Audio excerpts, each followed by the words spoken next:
Hi, Miss Franklin. My name is Jacob Irwin, and I'm in your Cultural Anthropology class. I was absent on Monday, unfortunately, because I've been suffering from allergies, and it kept me away from my classes for the entire day. However, I've decided to make this video for you in hopes to salvage some of my presentation grade for my final paper. According to the online information in Blackboard, in class we were doing presentations on question number 5, which asks, how did learning about this culture challenge your ethnocentric views?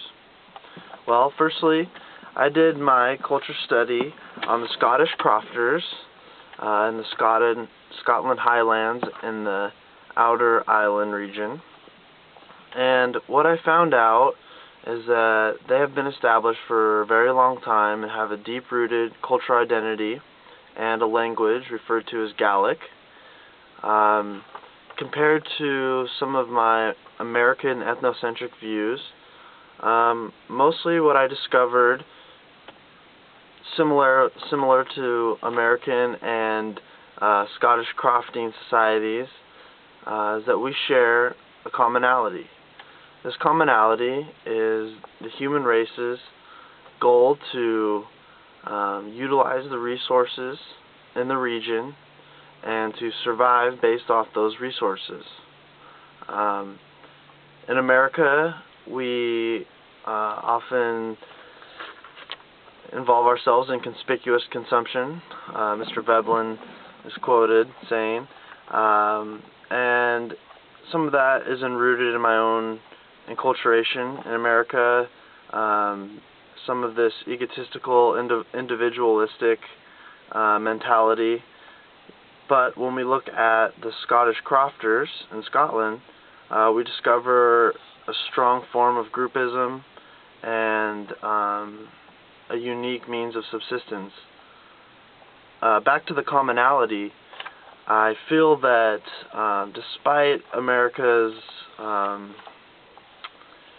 conspicuous consumption and individualism, we share what every culture and every human being on earth shares as well, and that's an aspiration to survive and to feed our bodies, to provide for our families, to continue to learn and share knowledge.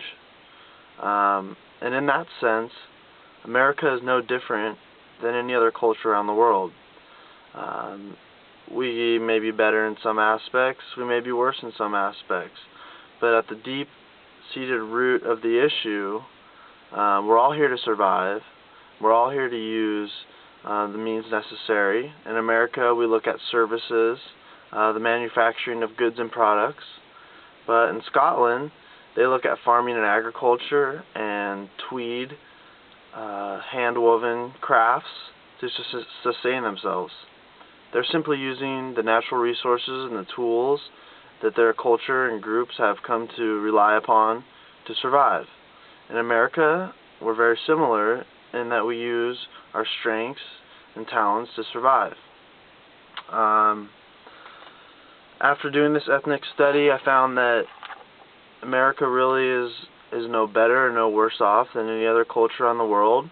We just do things differently, and the ideals and norms of our groups and individuals in America, while they may be unique to our region, certainly contain some of the fundamental key characteristics of survival, something that we share with the Scottish crofting community.